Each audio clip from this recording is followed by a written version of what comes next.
Mwingine bwana yake alifariki, yeye ni mjane.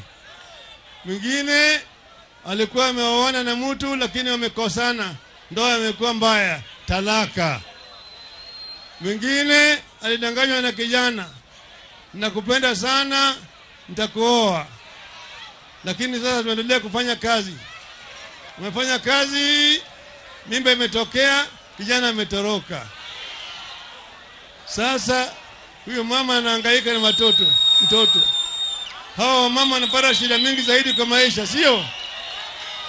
Watapata msaada kutoka kwa serikali ya baba.